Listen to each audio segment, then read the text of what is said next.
Hello friends, मैं हूं अमरदीप और आप देख रहे हैं आपका चैनल श्योर शॉर्ट एकेडमी।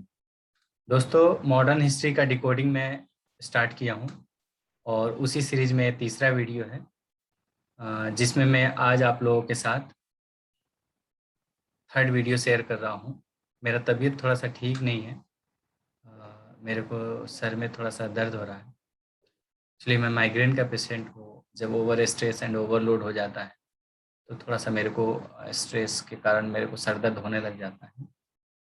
तो लेकिन फिर भी मैं कमिटेड हूँ कि मैं इसको कंप्लीट करूँगा।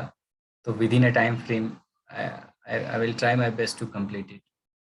तो उसी श्रृंखला को आगे बढ़ाते हुए मैं इस वीडियो को कंप्लीट कर रहा हूँ और अभी नेक्स्ट टॉपिक जो मैं थर्ड टॉपिक है वो आप लोगों के साथ शेयर कर रहा हूँ। थर्ड टॉपिक है वो पर्सनालिटी, बुक्स, मैगजीन्स या जर्नल्स। यूपीएससी हिस्ट्री से रिलेटेड कौन से मैगजीन्स या जर्नल्स या बुक्स या पर्सन या पर्सनालिटी किस किस बुक्स या जर्नल से एसोसिएटेड रहे, उससे रिलेटेड यूपीएससी क्वेश्चन पूछता है। कुछ लोग मेरे को कमेंट में कर रहे थे कि उनको इंग्लिश की प्रॉब्लम है। तो मैं ऐसा करूँगा कि एक पहले इंग्लिश वाला ख़त्म कर देता हूँ, फिर एक हिंदी मीडियम का भी एक वीडियो बना दूंगा, ताकि आप लोगों को हिंदी में कंटेंट भी रहेगा और हिंदी में वीडियो भी रहेगा। मैं कोशिश करूंगा उसमें प्योर शुद्ध हिंदी बोलूं। बट ये this would be one for English medium. लेकिन ये हिंदी इंग्लिश दोनों मीडियम का है और मैं जैसा कहता हूँ एक आईएएस के तौर पे आपको हिंदी और इंग्लिश दोनों आने चाहिए। तो इस वीडियो को देखिए। इस वीडियो के डिस्क्रिप्शन में मैं इस कंटेंट का लिंक दे दूंगा, वहाँ से आप जाके वेबसाइट पे जाके उसको प्रिंट आउट कर लेंगे और प्रिंट आउट करने के बाद से आप इस वीडियो को पढ़ेंगे। ठीक है ना? इसीलिए मैं पहले बता दे रहा हूँ, इस वीडियो को पढ़ेंगे, देखेंगे और फिर उसको अंडरलाइन करते जाएंगे, उसको पढ़ते जाएंगे। उसके बाद से जो मैंने रिसोर्सेज बताए हैं उन रिसोर्सेज पे जाके बाकी और जो कंटेंट है इसको जो तैयार करना है उसको आप लोग तैयार करेंगे। ठीक है? तो मैं अब आप लोगों को अपने लैपटॉप के स्क्रीन पे ले चलता हूँ, जहाँ पे इन डिटेल क्वेश्चंस को डिकोड करते हुए आपको स्ट्रेटेजी बता रहा हूँ इस टॉपिक को कैसे तैयार करना है। जैसा कि मैं बताता हूँ कि एक एक क्वेश्चन आप लोगों को प्रीलिम्स के लिए अपने हैंड पे मेहनत करके तैयार करना होगा।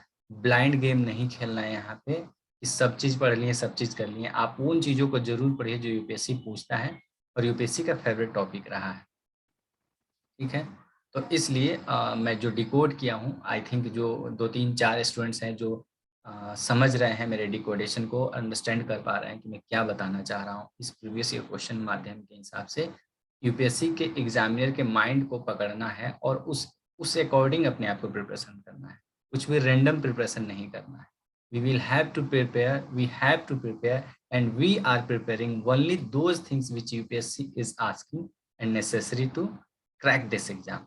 क्योंकि यहाँ पे पंडित बन के सब चीज़ पढ़ के पंडित नहीं बनना है अपन को ज्ञानी नहीं बनना है। ठीक है ना? एक एक एक ग्रेजुएशन के दौरान एक सोर्स ऑफ ज्ञान अपन पास मेच्योरिटी इतना इनफ है। लेकिन अब चूंकि मैं कहता हूँ इस एग्जाम को, आईएएस को एग्जाम को दिल से नहीं दिमाग से देना है और आपको एकदम प्रोफेशनली, वेरी रूथलेसली, बहुत प्रोफेशनली इस एग्जाम को ट्रीट करना है। और इस एग्जाम को केवल और केवल एक एग्जाम के तौर पर ट्रीट करके इनके सिलेबस, इनके प्रीवियस ईयर क्वेश्चन और इनके बुक लिस्ट को कंबाइंड करते हुए हम लोग इसको सॉल्व करेंगे। तो अब मैं ले चल रहा हूँ आप लोगों को अपने लैपटॉप पे स्क्रीन पे।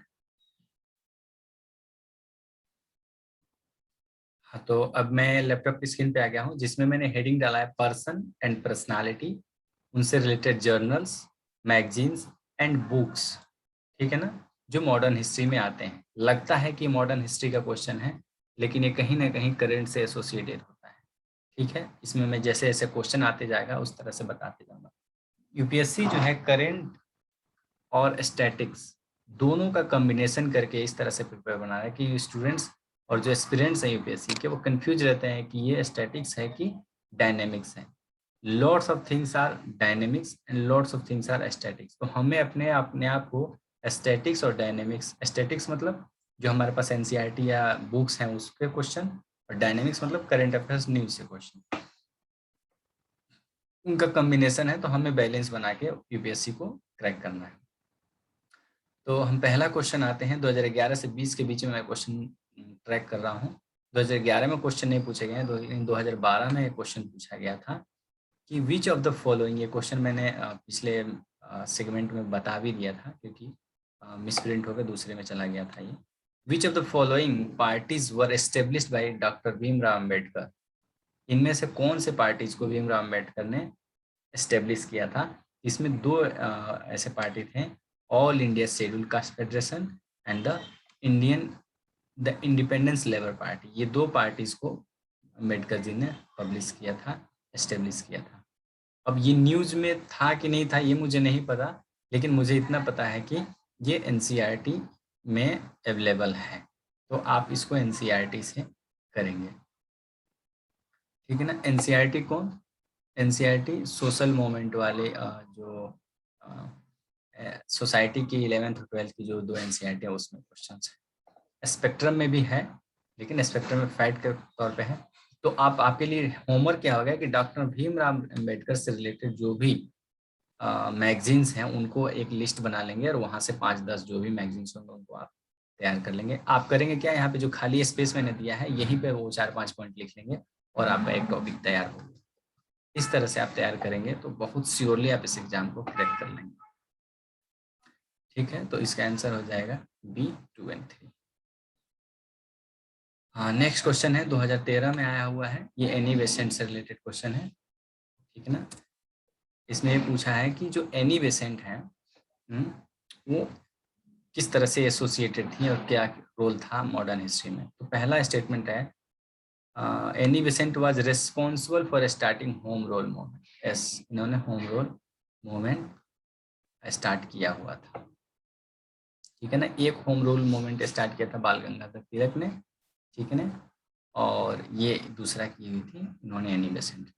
The founder of the theosophical society, नहीं, ये थियोसॉफिकल सोसाइटी की फाउंडर नहीं थी, ठीक है ना, ये गलत स्टेटमेंट। तीसरा statement, the president of once the president of Indian national, हाँ एक बार ये प्रेसिडेंट रही हैं, तो ये आपको पता है कि क्या 1 एंड 3 आंसर है सही।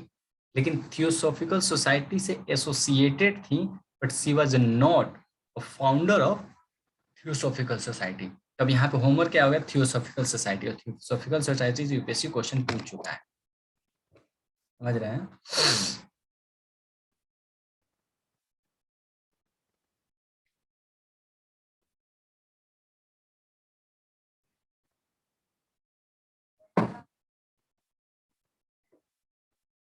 तो आप theosophical society, home rule league से आप टॉपिक मिल गया आपको, और एनी बेसेंट यहाँ से आप तैयार कर लेंगे। और इसका सोर्सेज क्या है, तमिलनाडु की जो बुक है उसमें दिया हुआ है, ये तीनों के तीनों चारों टॉपिक्स दिए हुए हैं, एनी बेसेंट से रिलेटेड जो इन्फॉर्मेशन चाहिए वो दिए हुए हैं। तो तमिलनाडु बुक को आप इसको फॉलो करना है, ठीक है। यहाँ पे अगर मैं सोर्सेज आप लोगों को दे दूँ तो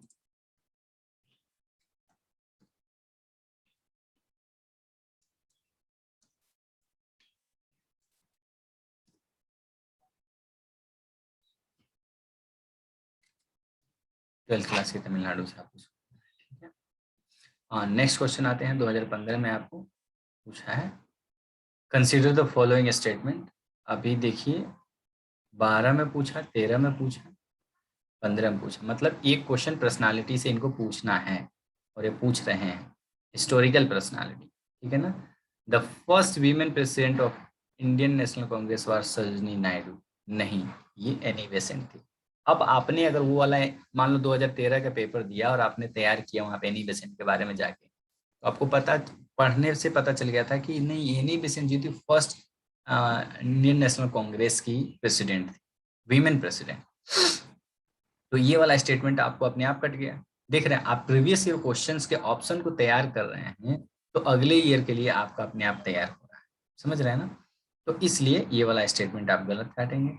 और दूसरा स्टेटमेंट दिया हुआ है, the first Muslim president of Indian National Congress was Badruddin Tyab ji, हाँ बदरुद्दीन तैयब जी थे, और ये भी तमिलनाडु में दिया हुआ है। तो आपके लिए आपको कहीं और जाने की जरूरत नहीं है, इसका आंसर हो जाएगा बी। बाकी थोड़ा सा बेसिक्स फंडामेंटल्स चीज़ें और जो इससे एसोसिएटेड हैं वो मैंने आप लोगों को यहाँ पे दे रखे हैं,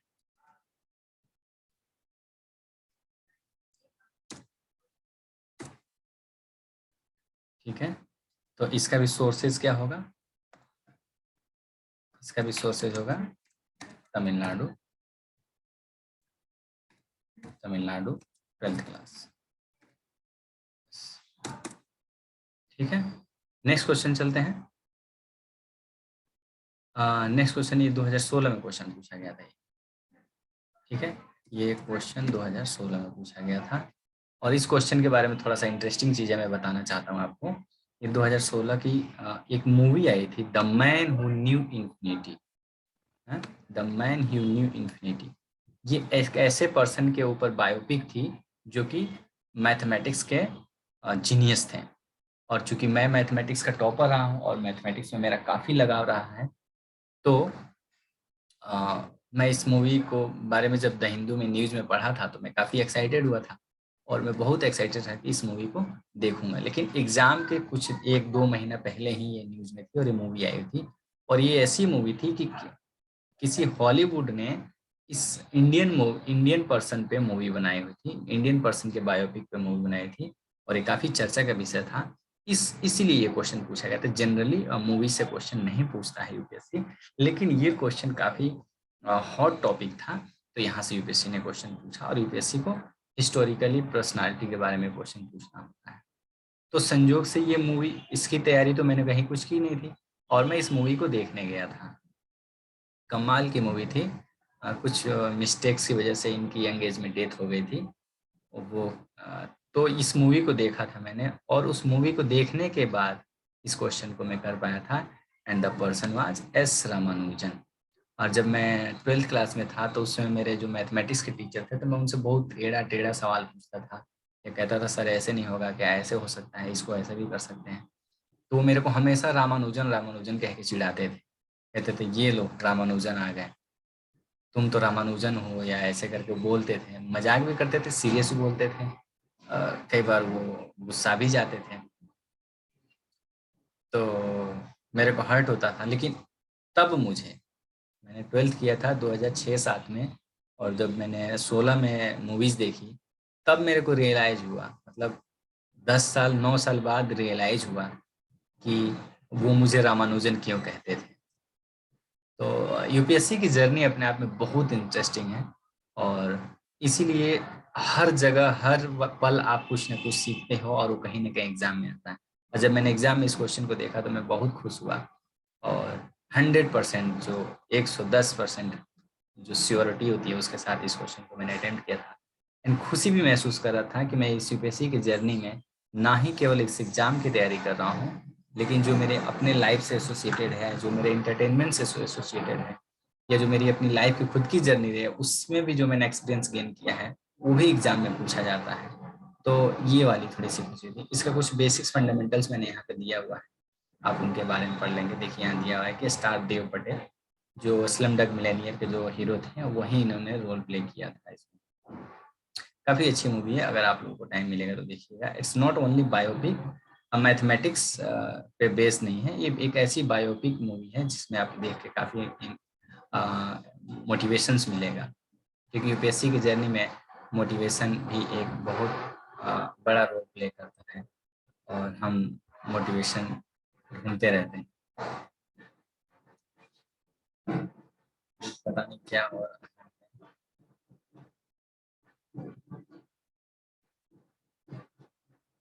1 मिनट जरा सा आप होल्ड कीजिएगा।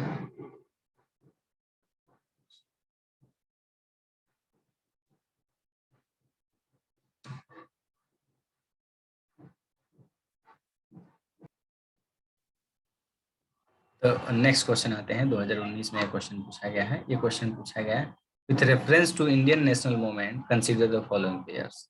ये कुछ इंडियन नेशनल मूवमेंट से रिलेटेड है। इनमें से कौन कौन से पर्सन जो है इस ऑर्गेनाइजेशन से एसोसिएटेड थे। तो ये इसमें जो तीनों ऑप्शन है, Tej Bahadur Sapru, president of All India Liberal Federation, याद कर लेंगे आप लोग, ठीक है ना। ये इसके प्रेसिडेंट है। केसी Niyogi, a member of Constituent Assembly, and he was the first finance commission chairman. He was the first chairman of finance commission. ये भी याद रखेंगे आप। ये न्यूज में थे बंदा, इन्होंने, मैंने पढ़ा हुआ था अभी जब फाइनेंस कमीशन न्यूज में था तो मैंने पढ़ा, मैंने नोट्स बनाया फाइनेंस कमीशन पे, वो आप लोगों के साथ शेयर।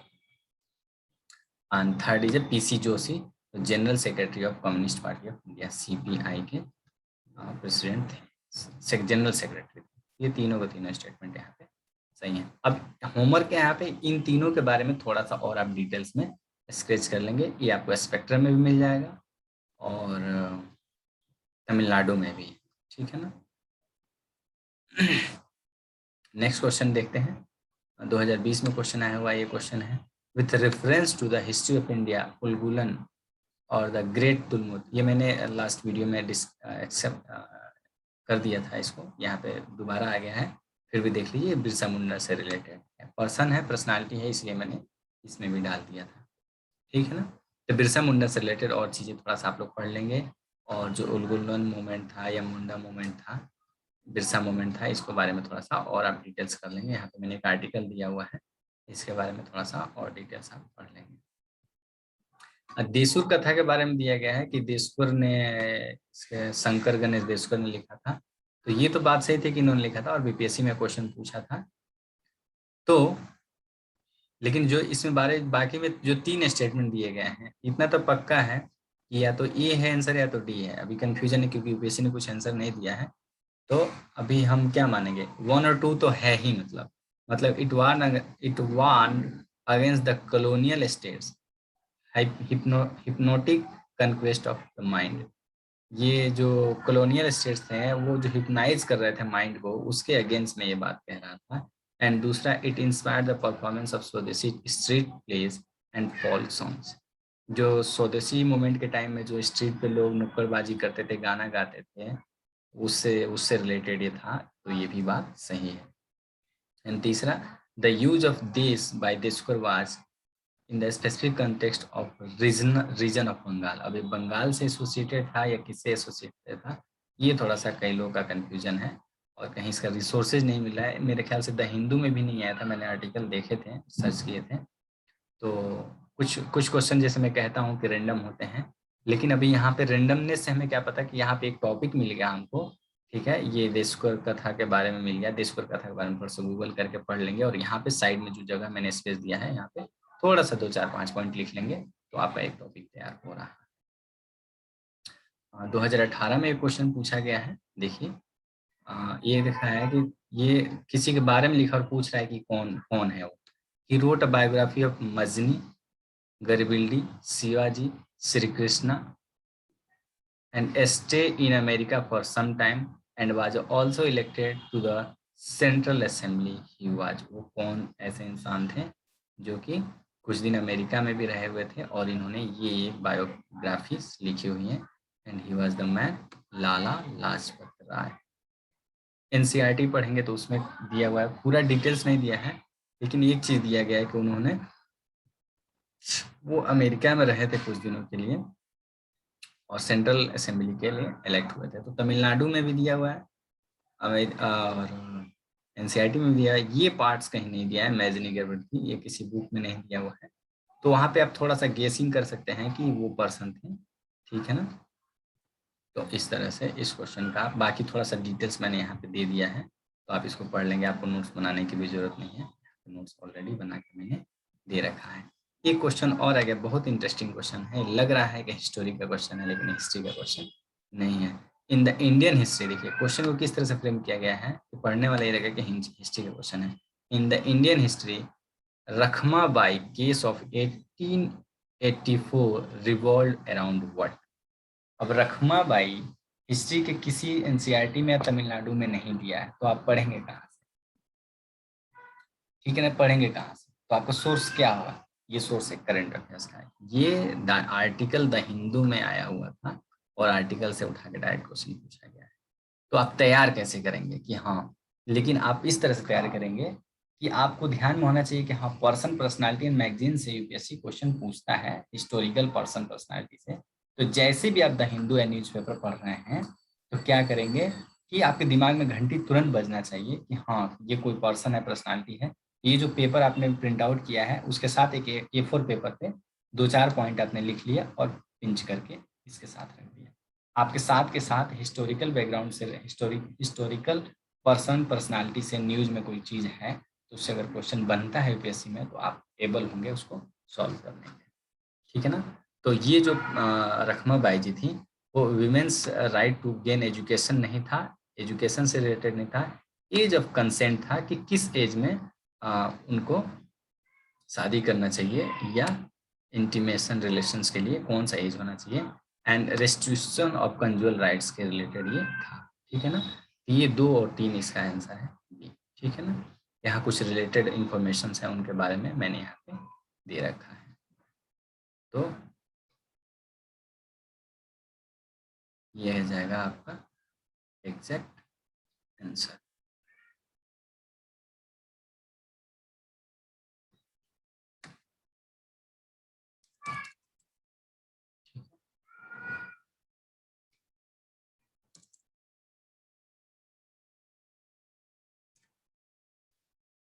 तो बस अब इस वीडियो में इतना ही, और नेक्स्ट वीडियो में फिर से बनाता हूँ। थोड़ा सा भी मेरा तबीयत ठीक नहीं है तो मैं थोड़ा सा रिलैक्स करता हूँ, फिर रिलैक्स होने के बाद से मैं आपको वीडियो बनाता हूँ, और मैं कंप्लीट करूँगा, जल्दी से जल्दी इसको कंप्लीट करूँगा। और आप लोग वीडियो को देखते रहिए, और जो भी आपके फ्रेंड्स हैं, सर्किल्स हैं, उनमें शेयर कीजिए ताकि लोगों तक अच्छी और सही गाइडेंस पहुँच सके और आप लोग अपने ड्रीम को अचीव कर सकें।